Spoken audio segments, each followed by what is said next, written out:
As part of a series which began over 3 months ago, here at HITC Sevens, I have given my views on the 7 best footballers in the world in each position. That was all building up to today, which is our very own HITC Sevens World 11. There's nothing new about this format. Footballers and football fans have been named their current and all-time Dream 11s since the dawn of time. But I'm vain and deluded enough to think people care enough about my opinions to spend their time listening to mine. One very important point that I must make is that this isn't an exact replica of our HITC Sevens all-time 11 video format. As long-term viewers and subscribers may recall, on that occasion, we looked at the greatest players of all time in each position, and the final 11 was just an amalgamation of the best placed players in each position. It was well worth a watch though, and if I've remembered to, then there should be a link to that video in the description here for anyone who's interested. However, with today's video, given that it concerns current players, there will be changes from the positional videos for 2 reasons. Firstly, although the 7s were based on current ability, not just a player's most recent form, I think it would be perfectly reasonable, for example, to question whether David De Gea is still the best goalkeeper in the world. Secondly, I made mistakes. Yes, I know, for those of you who thought I had papal infallibility, this must come as some shock, but after uploading a couple of videos, there were 1 or 2 decisions I made and came to doubt myself. Without further ado, here is my HITC Sevens World 11. Goalkeeper, Jan Oblak. Speaking of David De Gea, I have considered the Spaniard to be the finest goalkeeper in the world for a while now, and his form over a 5-year period at Manchester United has been absolutely incredible. This season, and indeed at the 2018 World Cup, De Gea has had a wobble, but I thoroughly expect him to come back in a big way next season. Nevertheless, with the likes of Marc-Andre ter Stegen, Manuel Neuer, and Brazilian duo Alisson and Ederson hot on his heels, De Gea does just miss out on a starting berth in our 11 now. The man who replaces him is Jan Oblak, who is yet to have a real wobble at Atletico Madrid. Aged 26, Oblak just won his 4th consecutive La Liga Zamora trophy in just 4 full seasons in the Spanish capital, and the Slovenian takes our number 1 shirt by virtue of his remarkable reflexes, handling, and consistency. Right back, Joshua Kimmich. I said in our 7 best right backs video that Joshua Kimmich and Dani Carvajal were the 2 best right backs in the world, and I stand by that. I said I thought it was a close call, but that I'd edge towards Carvajal simply because he's a little more experienced and has more impressive big game credentials. I still think a case can be made for Carvajal, but for our HITC Sevens World 11, I'm swinging the other way in favour of Kimmich. The German played all over the pitch prior to Pep Guardiola getting his hands on him and trusting him in that right back position. An excellent technician with a terrific work rate, Kimmich would still look a class act in central midfield, but is a constant source of creativity at right back.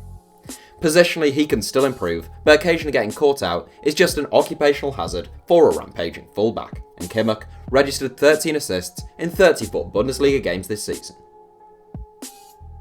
Centre back, Diego Godin. We are going with 2 of the top 3 centre backs from our centre back 7, but it isn't the top 2. At the right side of centre back, we have the defender's defender, Diego Godin. The Uruguayan great has been an absolute rock at the back for more than a decade, and in the purely defensive duties of reading the game, picking up the right positions and winning the ball, he has been without peer for a number of years. There are more glamorous and more decorated centre-halves out there, but none more solid, and arguably none I'd rather have starting in this 11. Godin is our first centre-back. Centre-back, Virgil van Dijk. It may have taken Virgil van Dijk a little while to reach the pinnacle of the game, aged 27 and only having played in the knockout stage of the Champions League for the first time last season, but he is now the most complete centre-back in the world. Obviously high on confidence, having enjoyed excellent form since signing for Liverpool 18 months ago, Van Dijk is playing with a real aura about him. His coolness and composure at the back provide such a calming effect on the Liverpool back 4, along with the fact that he is quick, strong, and a real force to be reckoned with, both in the air and in the tackle. He was named as the PFA Premier League Player of the Year this season, and probably deservedly so. Throw in the fact that he can play a bit too, and Van Dijk and Godin should form a borderline impenetrable centre-back partnership. Left back, David Alaba. Marcelo has long been my go-to left back if I was drawing up a World 11, but he has always been more of a weapon going forwards than backwards. Indeed, there are plenty of fullbacks who bettered David Alaba's combined 8 goals and assists this season, including the likes of Jordi Alba and Andy Robertson, the latter of whom has been absolutely brilliant along with Trent Alexander-Arnold at Liverpool this season. Any of those three, and I'd still back Marcelo to return to find Vettel in Madrid under Zinedine Zidane, would be fine inclusions, but I'm going with Alaba. Absolutely brilliant from a young age, Alaba was almost universally considered the world's best left-back between 2013 and 2016. He stumbled following Guardiola's departure at Bayern, but having got back to basics last season, he was excellent this year. The most complete fullback in the world, Alaba is more solid defensively than those mentioned previously, as well as being a wonderful athlete and outlet down the left flank. He completes our back four. Defensive midfield. Fernandinho. This one was painful. Anyone with even a fleeting interest in this channel knows my views on Sergio Busquets, who is one of the finest footballers of his generation and one of the most gifted pivots the game has ever seen. He is still brilliant, but if I was picking my World 11 to play a game in 2019, as is the premise here, I have to be honest and admit I would edge towards Fernandinho. We said in our defensive midfield 7 that Fernandinho isn't as powerful as Casemiro, as energetic as N'Golo Kante, or as intelligent as Sergio Busquets, but he's the best combination of all three. Ilkay Gundogan is a brilliant little footballer, but Man City do look a far stronger side, particularly against top-class opposition, with Fernandinho at the base of their midfield.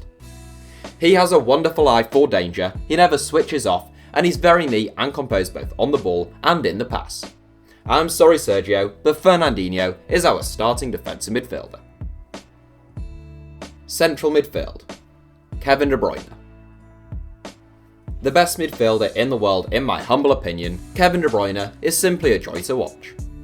Such a complete footballer, De Bruyne can beat you with pace or skill, he has magnificent vision, he is perhaps the finest crosser of all in the world, and he's no stranger to a goal or two.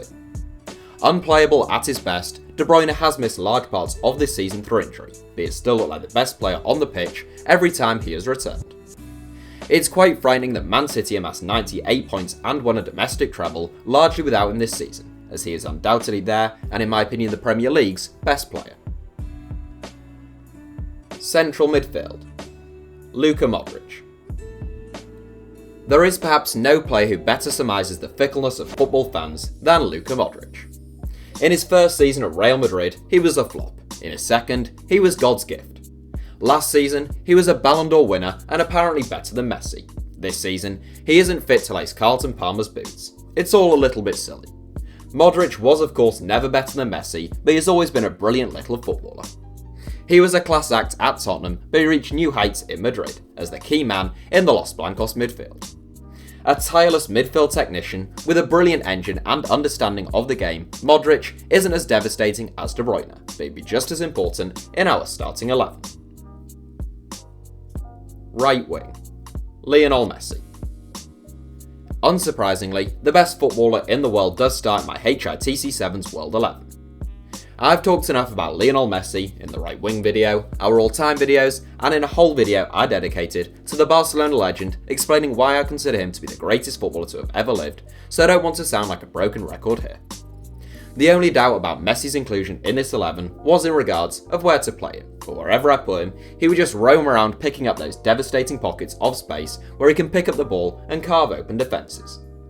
All I will say is anyone who doubts Messi's status as the best player in the world in 2019 should take a look at this. The man is without peer. Left wing. Neymar.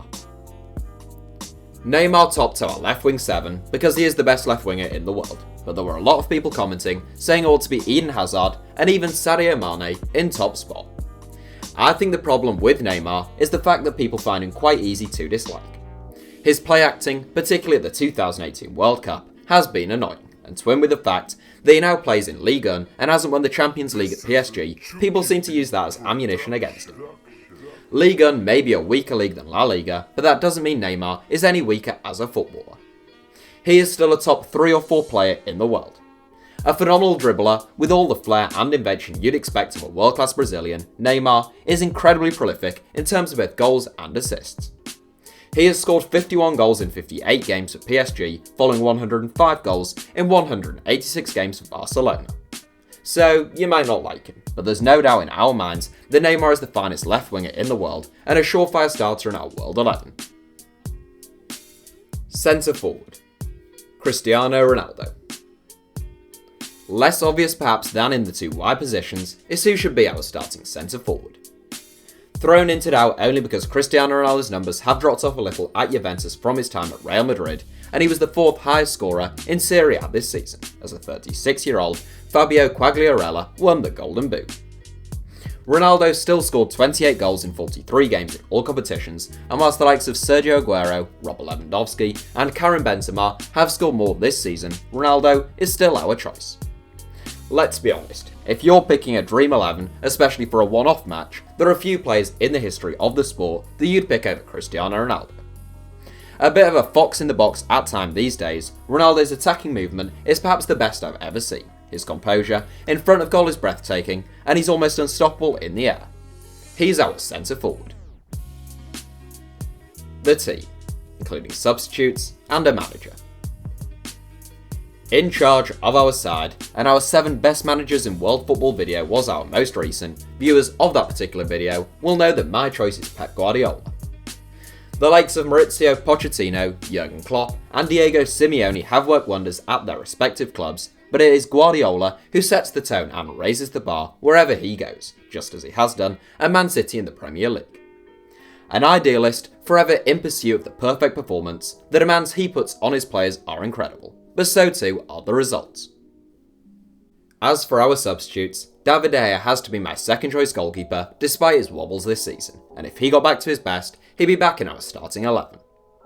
Sergio Ramos is the obvious candidate as third choice centre back, a born winner with superb big game credentials. His methods may not always be textbook, but he's been performing very well at the highest level for a decade now.